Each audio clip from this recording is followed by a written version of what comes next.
Magandang umaga po mga kaibigan, mga lods. Dito tayo ngayon sa bayan ng Buhi, dito sa Camarines Sur, sa Bicol region pa rin po. Bali, ito yung pangalawa sa pinuntahan natin kung saan matatagpuan yung pinakamaliit na isda, yung tinatawag na tabyos o kaya sinarapan. Gusto ko pong ipakita sa inyo yung Buhi Lake. Bali, ito yung mas malaking lake kaysa dun po sa pinuntahan namin sa aming bayan, sa Danau Lake. Ito mga lods, kilala rin to bilang isa sa talagang masarap na tilapia. Pag sinabing galing Buhi, yung tilapia na binili nyo talaga namang masarap tsaka mas mabili. Talaga namang ito yung isa sa pinagmamalaki rin po ng Buhi Lake, bukod doon sa dito rin matatagpuan yung tabyos o yung sinarapan. Kaya ito mga lods, talaga napakalawak niya doon sa mga bundok na yon. May mga barabarangay pa po doon. Yung nakita nyo pong bangka, yun po yung bumabiyahe doon papunta sa kanilang lugar. Pangalawang punta ko pa lang po dito sa Buhi. Kasi dati nung una nagbibenta ako ng sabon. Bali doon ako, yun ang trabaho ko po rito dati sa Bicol region. Ito mga lods, may nanguhuli ng isda sila kuya. Mukhang nakarami na yata. Pero may nahuli kayo kaya na ano? Maliliit lang ngayon. Sariwan tilapia, masarapan tilapia dito. Saka dito yung pinakamalit na isla.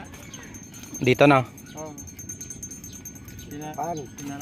Sinarapan dito rin. Oh. Sinarapan. So walang huli ngayon o kaya? Bawal namang huli yata nun eh. May ano yan? May pinaparami yan dyan sa kabilang bayan. May pinaparami yan. Kapatuan, tambo. May daanan dyan. Anong ano yan, bundok? Ano? Sarog? Mount Hindi. Asog. Mount Asog. Yung dito sa amin, Mount Asog. Santa Cruz, Ipil, Iraya, Ibayugan.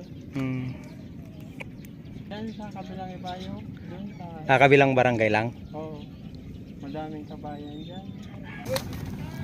Ito po mga kaibigan, mga lods, yung nahuli nilang tilapia dito po sa pamimingwit nila dito sa Buhi Lake.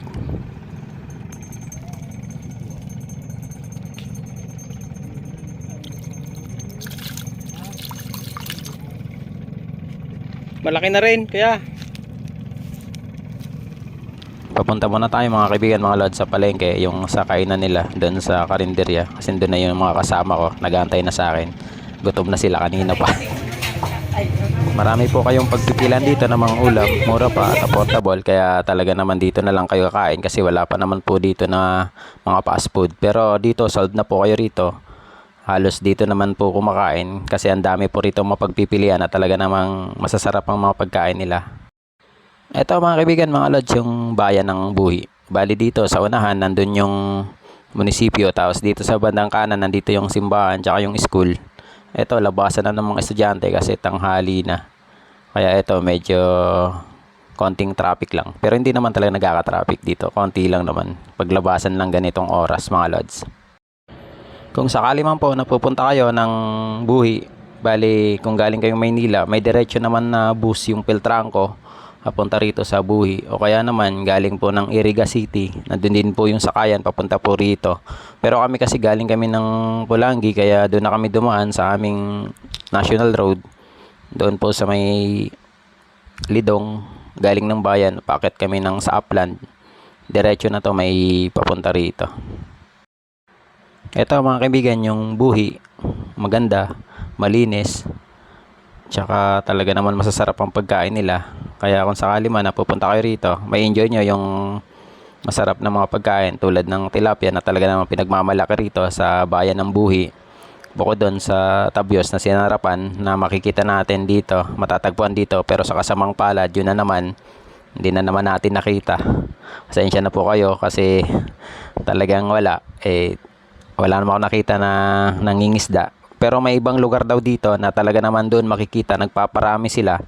Siguro kung sakali man na pagkakataon, pupuntahan natin yung lugar na yon. Pero sa ngayon kasi talagang medyo kapos pa. Kaya pasensya na po kayo. Pinakita ko lang muna sa inyo yung lake, yung Buhi Lake. Pasensya na po. Maraming salamat po sa panonood. God bless po sa inyong lahat. Salamat. Maraming salamat. Buhi, Camarines Sur.